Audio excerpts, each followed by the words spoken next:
안녕하세요. 박상희 국어학원에서 송림고를 가르치고 있는 송종민입니다. 자, 2022 개정 교육과정으로 입학하는 첫 학년이죠. 기대와 설렘도 있겠지만 걱정도 되는 점 잘 알고 있습니다. 자, 그러한 걱정과 부담을 조금이나마 덜어드리고자 이렇게 설명회를 준비했습니다. 물론 국어에 국한되는 것이지만 도움이 되고자 합니다. 자, 이제 편제표를 통해서 우리 이제 송림고 국어 흐름이 어떻게 되는지를 좀 살펴보도록 할 텐데요. 많은 변화가 있다고 보기는 어렵습니다. 자, 우선은 국어 교과가 1학년 한 학년으로 처리되는 것이 아니라 1학기, 2학기로 나뉜다는 점이 차별점이 생겼죠. 사실은 내용적으로 봤을 때 부담이 늘었다라고 하기는 어렵습니다. 어차피 그냥 교과서 하나를 두 개로 나눈 거니까요. 자, 그래서 지필고사의 부담은 사실 예전과 동일하다라고 볼 수 있지만 이 세특이라고 하는 요소, 우리 생기부에 기재되는 이 세특이라고 하는 요소, 우리가 세부 능력과 특기 사항을 줄여서 이렇게 표현하잖아요. 즉 학교에서 교과와 관련된 여러 가지 활동이 필요하고 그 부분이 녹아 들어가는 그 내용이 많아진 거죠. 2배로 늘어난 겁니다. 원래 한 학년 동안 500자만 쓰면 되는 거였는데 두 개로 나뉘어지면서 1학기 때 500자, 2학기 때 500자.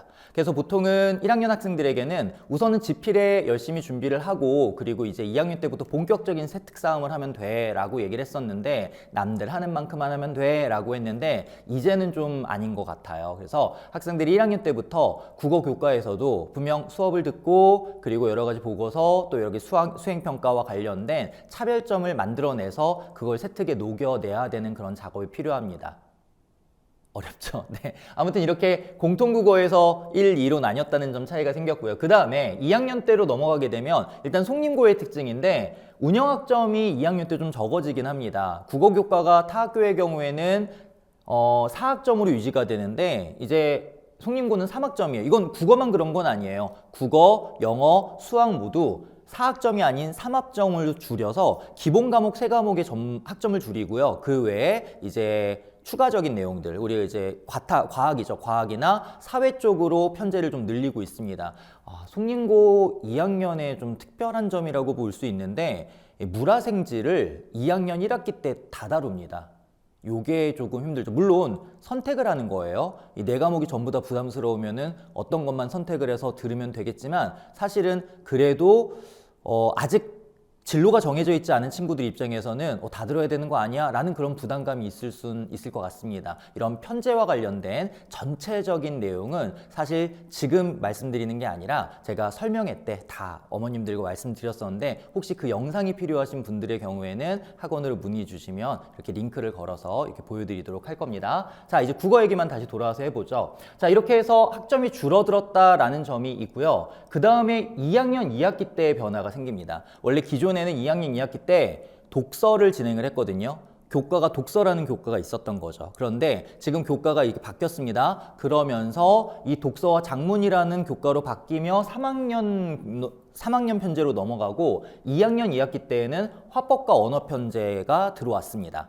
이유는 이거예요. 그 전까지는 수능에서 언어에 해당하는 문법입니다. 이 부분이 그 문법에 해당하는 부분을 학생들이 좀 나는 어려워 라면 선택하지 않으면 되는 거였죠. 왜냐하면 화법과 작문 그리고 언어와 매체라고 하는 걸 선택 과목으로 넣었기 때문입니다. 그러나 우리 학생들이 보게 될 수능은 이제 선택이 없어요. 공통입니다. 무조건 문법 싫어도 해야 되거든요. 그러니까 그런 요소를 고민해서 학교 측에서는 2학년 2학기 때 문법을 좀 집중적으로 가르쳐야겠다라고 하여 편제를 이렇게 바꾼 것으로 보입니다. 자, 따라서 이제 3학년 1학기 때 독서와 작문이 진행될 텐데 이때에는 EBS 수능 특강을 위주로 해가지고 진행될 가능성이 매우 높아요. 이렇게 되면 자, 수시에서 점수로 환산할 수 있는 그리고 이제 반영이 되는 부분은 3학년 1학기 때까지이기 때문에 3학년 2학기 때 여러 편제들은 사실 크게 의미가 없다고 보시면 되겠습니다. 송림고 1학년의 특징입니다. 교과서는 동아교과서를 채택했습니다.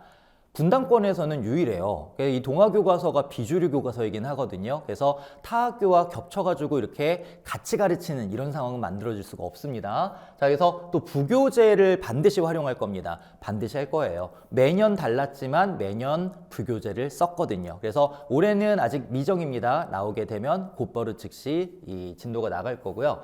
자, 총 문항수가 좀 많은 편입니다. 29개나 돼요. 50분 동안 29개의 문제를 풀어야 된다는 거죠. 이 중에 논술형의 문제 개수는 또 적습니다. 객관식 위주라는 얘기죠. 그래서 타임어택이 필요한 상황이라고 보시면 되겠죠. 바쁘게 풀어야 됩니다. 다음, 부교재를 활용하여 시험 범위에 해당하는 작품 수가 많습니다. 세 번째 게 가장 중요한 특징이에요. 분당 지역에서 송림고 국어를 규정 지을 수 있는 가장 큰 특징, 양입니다. 양이 많아요. 그러니까 시험 범위에 해당하는 양이 많다는 게 다른 학교와 달리 특징이다라고 볼 수가 있겠고요. 자, 그러니 사실 이게 양이 많으면은 이거를 다 공부할 수 있을까? 그렇죠. 할 수 있죠. 시간을 조금 앞쪽으로 당겨서 시험 기간을 좀 길게 잡으셔야 돼요. 그렇게 준비를 해야지만 좀 대응이 가능할 것이다. 네 번째 건 좀 고약한 부분이긴 합니다. 시험 범위로 줬어요. 근데 안 내는 경우도 있습니다. 문학보다는 독서 쪽에서 그래 왔어요. 그래서 독서를 예를 들면 6지문을 출제할게 라고 얘기했다가 3지문만 시험으로 내고 3지문은 안 내고, 학생들은 좀 허무할 수 있겠죠. 나 2지문 열심히 공부했는데 2지문이 나와버렸어. 근데 그럴 일은 없어요. 예측이 가능합니다. 2지문 중에 상대적으로 어려운 걸 내려고 합니다. 그러다 보니까 쉬운 것보다 어려운 쪽에서 출제에 방점이 찍혀 있다라는 점이고요. 다음, 학교 수업의 경우는 학생들이 어렵다고 얘기를 해요. 왜냐하면 굉장히 심층적으로 들어가고 지엽적으로 들어갑니다. 이런 건 좀 어렵잖아요. 그렇죠? 그래서 포괄적으로 하고 좀 입체적으로 이것저것 연결하는 그런 방식이라기보다는 깊이 들어가는 방식을 쓰게 되는데, 그러면은 이게 되게 문제가 어려울 건가 보다, 출제가 되게 어렵게 될 건가 보다 하고 두려움을 느꼈는데 웬걸 시험 자체는 또 쉽게 풀 수 있는 문제가 많거든요. 그러다 보니까 수업의 그 깊이와 문제의 그 깊이가 괴리가 좀 있는 학교다라고 볼 수가 있겠습니다. 물론 어느 정도의 이제 학생들의 수준을 고려해서 좀 이제 중간 이하의 친구들도 맞을 수 있는 문제는 좀 많이 집어넣겠다라는 의도거든요. 그렇다면 변별력 있는 그 몇 문제들이 진짜 중요하겠구나라고 생각하실 수 있어요. 타임 어택을 하면서도 집중력을 잃지 않고 킬러 문제라 할 수 있을 만한 변별력 있는 그 문제에 함정에 빠지지 않고, 또 지엽적이고 심층적인 정보를 주었던 것이 바로 그 문제에 들어가 있을 테기 때문에 여기서 이제 1, 2등급을 가르겠다라는 그런 의도가 보이는 거죠. 자, 수행평가는 그리 어렵지 않습니다. 그러니까 1차원적인 수행평가라고 볼 수가 있는데요. 뭐 예를 들면은 이제 관동별곡이 교과서 범위였는데, 이 교과서 범위 관동별곡에 당연히 시험을 위해서 열심히 준비했을 거 아닙니까? 그럼 준비했으면 너 여기 원문 줄 테니까 현대어 풀어내 라고 하는 그런 방식, 즉 학생의 성실성을 물어보는 문제 구성이기 때문에 수행평가의 경우에는 뭐 그렇게 변별력이 있지는 않다. 어느 정도 공부한 친구, 어느 정도 성실한 친구들은 어느 정도 만점을 받을 수 있을 만한 수행평가다. 그럼 수행평가의 만점이 대부분 그렇다면 지필에서 차이가 생길 수밖에 없죠. 자, 문제 구성은 이렇습니다. 이 4번의 시험에서 일단 문학이 가장 많은 양을 차지하고 있어요. 옆에 빨간색으로 되어 있는 건 바로 논술형 문제였고요. 그런데 지금 1학기 중간과 2학기 기말에서는 독서를 집어넣었고, 그리고 문법의 경우에는 2학기 기말 뺀 나머지엔 다 실려 있었습니다. 사실 뭐 화법작문 쪽 같은 경우에는요, 교과서 범위를 이용하는 경우인데 문항이 2문항, 3문항 나왔지만 변별력은 없다고 보시면 돼요. 그냥 지나가는 문제처럼 풀 수 있는 구성입니다.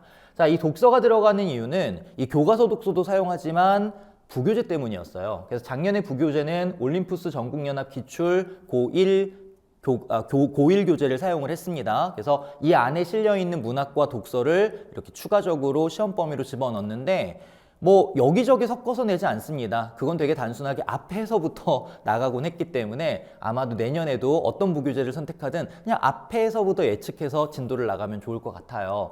2023학년도에는 백인의 지혜라고 하는 교재를 부교재로 사용을 했고, 이거는 TMI지만 제가 강남구청 인터넷 방송에서 일을 하고 있거든요. 거기에서 이미 이 백인의 지혜는 수업 교재로 사용을 해서 학생들이 진짜 많이 들었거든요. 그래서 이 교재는 굉장히 친숙했고, 또 그 다음에 2022학년도는 하루 수능을 사용을 했는데, 자, 이게 중요합니다.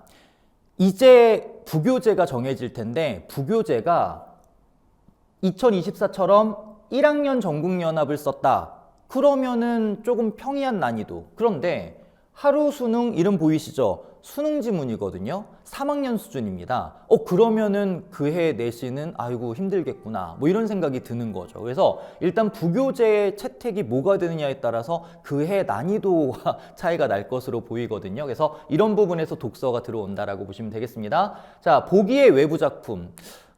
학교마다 특징이 있는데 어떤 학교는 이제 보기나 또는 본문에 수업 시간에 언급하지 않았던 시험 범위로 제시하지 않았던 외부 작품들이 막 들어와요. 그래서 아이들이 새로운 작품과의 연결고리를 고민하는 그런 문제를 풀어야 되는데 송림고는 그건 없습니다. 그래서 보기로 외부 작품은 있어봤자 한두 작품 정도밖에 없었다. 그리고 그 보기의 작품들도 예측이 가능한 작품 안에 들어가 있다라는 거 설명드립니다. 자, 문제의 유형들을 좀 보시면은요. 첫 번째, 생각해 봅시다. 양이 많다고 했잖아요. 그럼 현대시 같은 경우는 작품 수가 많이 주어진다는 건데 이거를 29문항 안에 집어넣으려고 한다면 작품들을 하나 주고 한 문제, 하나 주고 한 문제 이렇게 내진 않겠죠. 즉 역습니다. 가나, 가나다, 과거에는 가나다라까지 나오게 되는데 그럼 어떤 문제가 나올까요? 엮은 이유가 있어야 되잖아요. 당연히 작품 간의 공통점과 차이점을 물어보는 문제 구성이 나올 수밖에 없는데 기본적인 문제, 즉 현대시에서는 표현상 특징과 효과라는 문제가 또 소설에서는 서술상 특징이라는 문제가 그냥 예측되는 겁니다. 그래서 가장 빈도수가 높고 또 여기에서 알아서 변별력이 생기거든요. 학생들이 이 표현기법, 서술 방식 이런 것들에 대해서 제대로 된 개념이 정립되어 있지 않은 것 같아요. 그래서 이거를 잘 정립해 준다면 계속 맞겠지만 그렇지 않다면 좀 어려움이 있겠죠. 그래서 각 작품들마다 모두 다 어떻게 해야 되겠죠? 세부적인 특징들을 정말 좀 세심하게 공부를 해줘야 되는 부분이 됩니다. 그래서 좀 시간을 빨리 좀 넓게 두고 좀 길게 두고 이렇게 앞에서부터 당겨서 나오는 대로 이렇게 진도가 나가야 하는 것이고요. 문제 자체는 말씀드린 것처럼 생각보다 좀 평이하다라고 했잖아요. 근데 이거는 수준이 좀 높은 것 같은데 라는 문제가 있을 때도 있을 거예요. 한 작품에 해당하는 문제일 텐데 근데 이게 자, 한번 예시를 들어보겠습니다. 자, 윤동주의 소년이라고 하는 작품이 시험 범위였고요. 그래서 가나 그리고 얘가 다였어요. 당연히 이거는 부교재에서 실려 있었던 작품이었습니다. 자, 문제가 이렇게 출제가 됐습니다. 근데 이 문제가 옆에 있는 이 문제와 동일합니다. 자, 출처 보이시죠?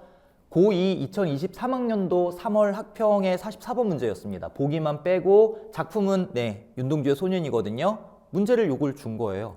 안 바꿨잖아요. 그쵸? 이렇게 선생님들께서 이 작품이 생소한 건 선생님들도 다 마찬가지일 텐데 요거 어디서 출제됐지라는 걸 이렇게 검색을 하셔가지고 보시죠. 검색을 하는 게 아니라 리스트는 있으시니까 그래서 수능특강이라든지 아니면은 2학년, 3학년 학력평가 또 평가원 이런 데 안에서 이 범위 안에서 이제 출제가 될 수밖에 없겠구나. 그래서 창의적인 문제를 내는 경우는 별로 없습니다. 그래서 이미 출제됐던 기출 문제에서 적절한 걸 적절하지 않은 걸로 바꾼다든지 이런 거의 변화. 자, 물론 학생들이 일일이 찾기는 어려울 거고요. 선생님은 어느 정도 요거 리스트를 알고 있으니까 이렇게 계속 그 작품과 관련된 준비를 해주겠죠. 단독 문제의 경우에는 이제 기존 문제 이렇게 활용도가 높다라는 것 알려드리고요.